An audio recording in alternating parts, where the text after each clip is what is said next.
As tensions escalate between Washington and Tehran and the region braces for uncertainty after the deadline set by Donald Trump, the spotlight is on the strategic equation between India and Iran. And how does New Delhi balance its ties with Tehran while maintaining strategic relationship with Washington and the Gulf?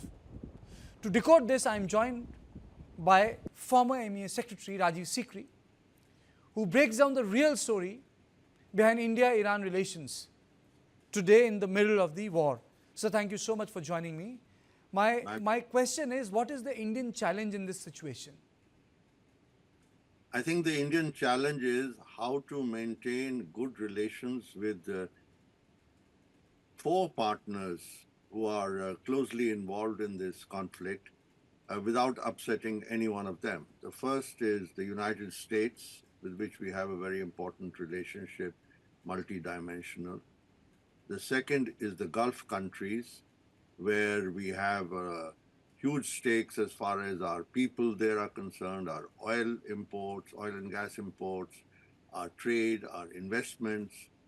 The third is Israel, with whom we have a very important security and defense relationship.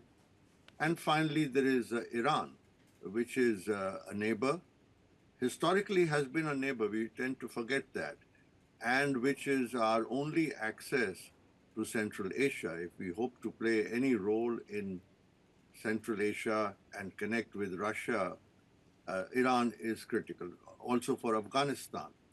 So these are the four elements of our dilemma and how we balance our relationship with these four countries.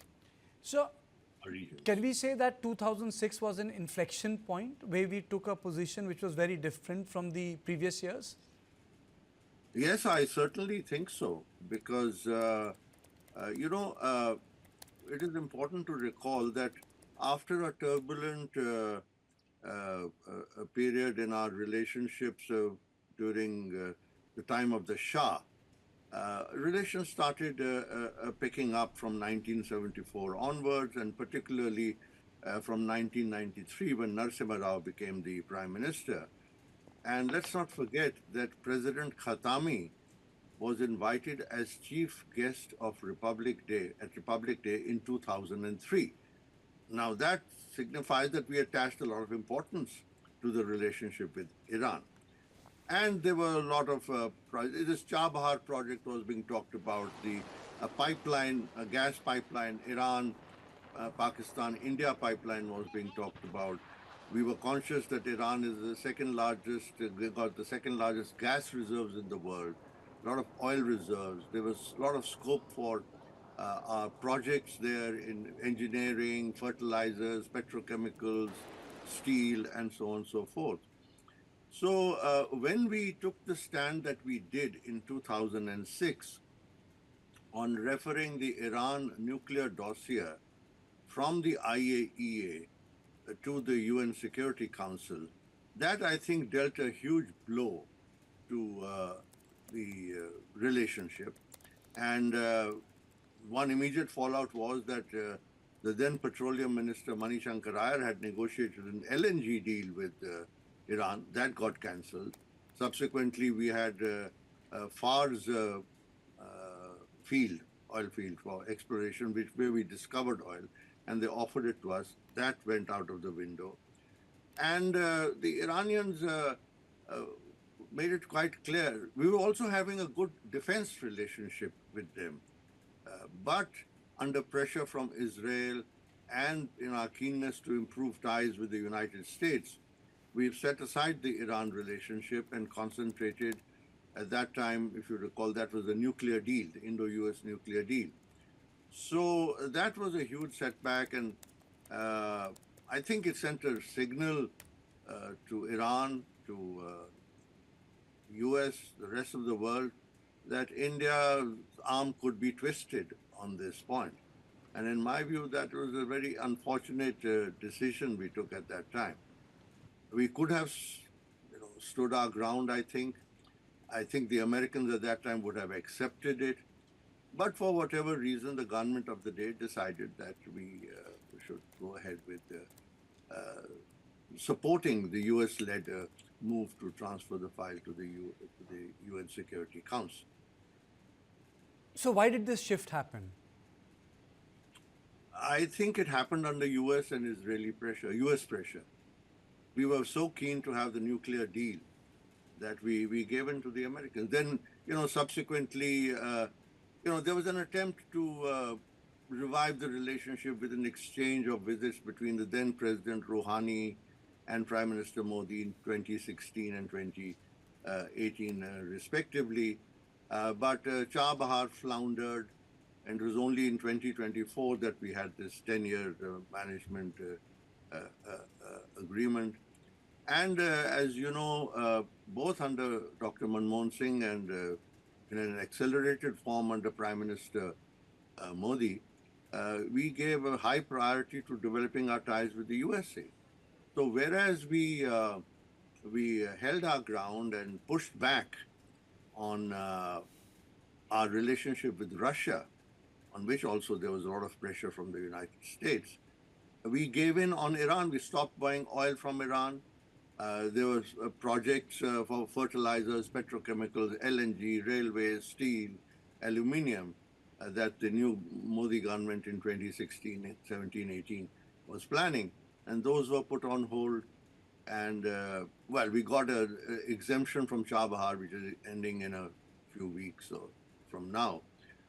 So we did not stand our ground. For whatever reason, the government felt that our relationship with Iran was not important enough that we should be able to stand up to the United States.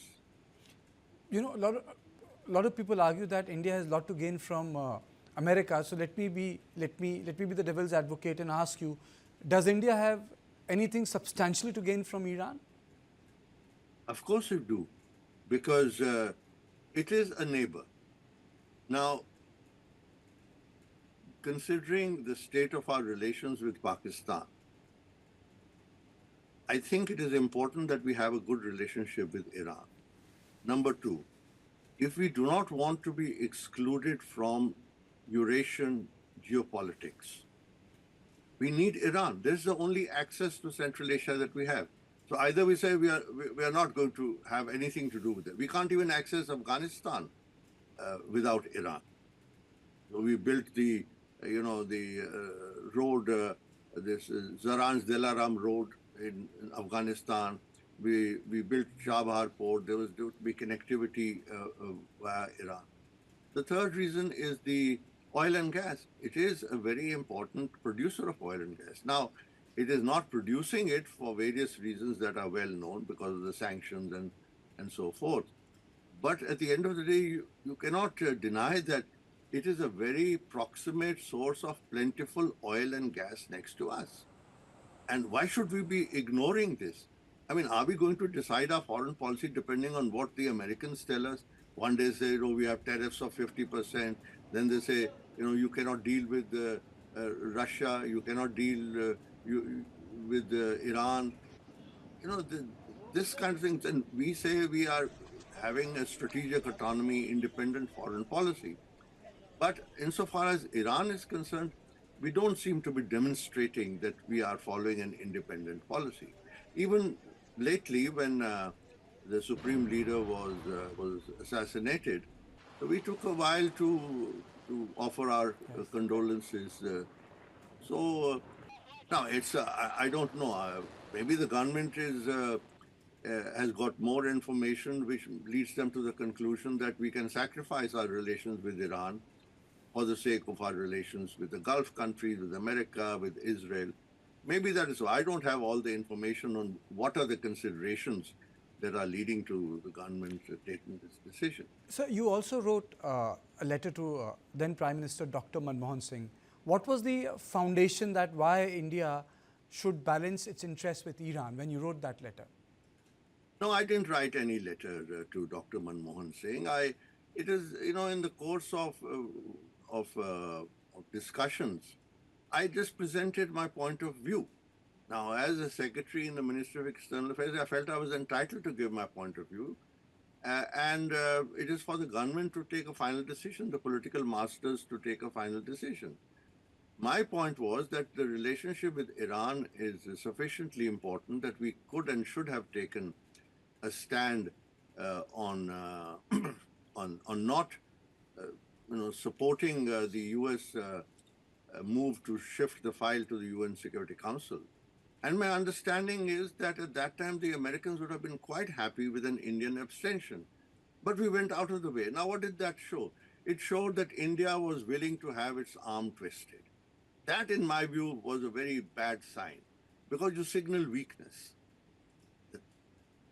Dr. Manmohan Singh signaled weakness, in my judgment. I mean, Okay. the government of the day may have thought otherwise. That's okay. But that is where. And I honestly believe that Iran is too important a neighbor to ignore. Yes, we have, as I've mentioned earlier, great relations with the Gulf countries and so forth. But just remember two things in regard to it, three things. One, So what's it is happening today? Sorry? So what is happening today? No, I just wanted to say that Iran has an intrinsic importance. Please remember two or three important things. One, it is a neighbor of India with which we have. Let's not forget, it's not just a Gulf country, it's a neighbor. Number two, it's the only country in this region which has never been colonized, which shows a certain strength. And number three, let's not forget that it is the only country west of India where the US does not have influence or a presence. And these are important factors. I mean, do we really want a whole of West Asia from Pakistan to Israel and then NATO, which is a US-controlled territory? I don't think it's in our interest that we should, be dismissive of Iran. I'm not saying that we are dismissive of Iran. I've said that we have dilemmas. We have some balancing to do. What that right balance is something for the government to decide. I'm merely pointing out that Iran is a sufficiently important country for us to maintain the relationship. And you see now in the last few weeks that the Iranians have been responding to our gestures, because they also recognize that India is a very important, large country, which is a neighbor.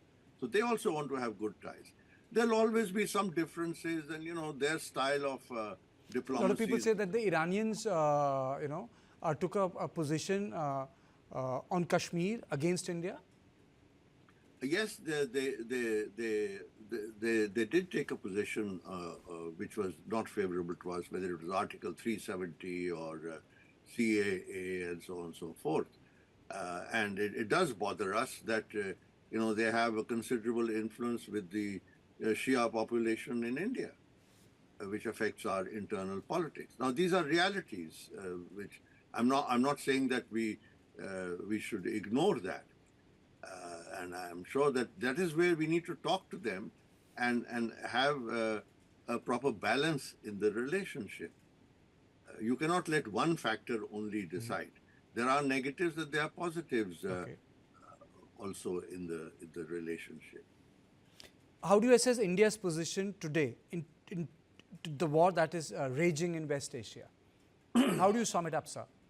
Well, I think that India's main concern today is to ensure that our energy supplies from the Gulf keep coming, that our Indians who are living and working in the Gulf remain safe, because if they were to want to head back to India, it would create a huge crisis.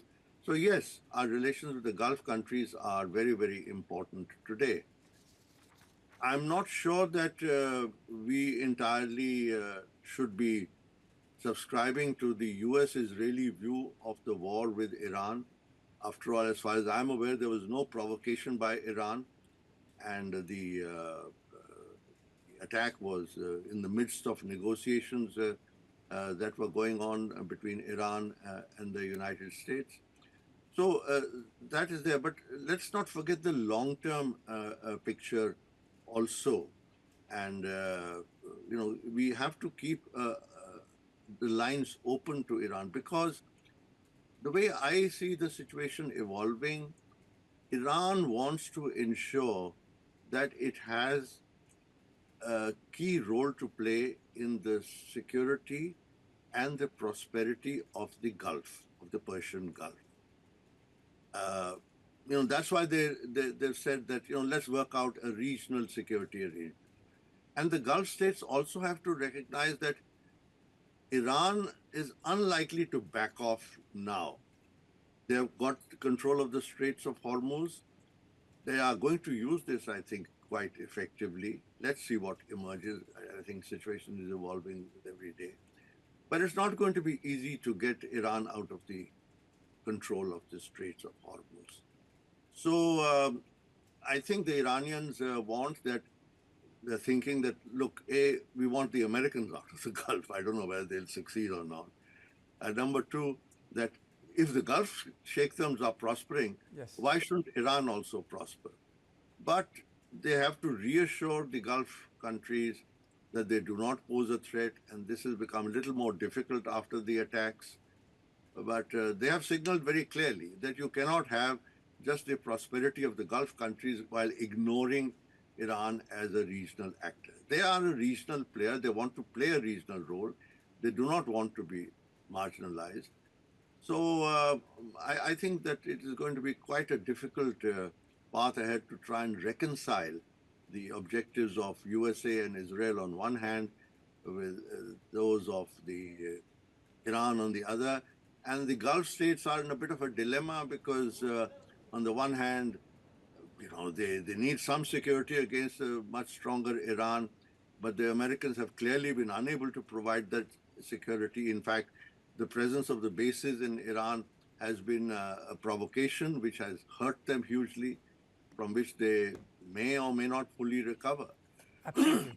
Absolutely. I think there have been reports that the Gulf nations, UAE and Saudi Arabia, are egging on Trump to carry out harder military operations in Iran. But I've really run short of time, sir. Thank you so much.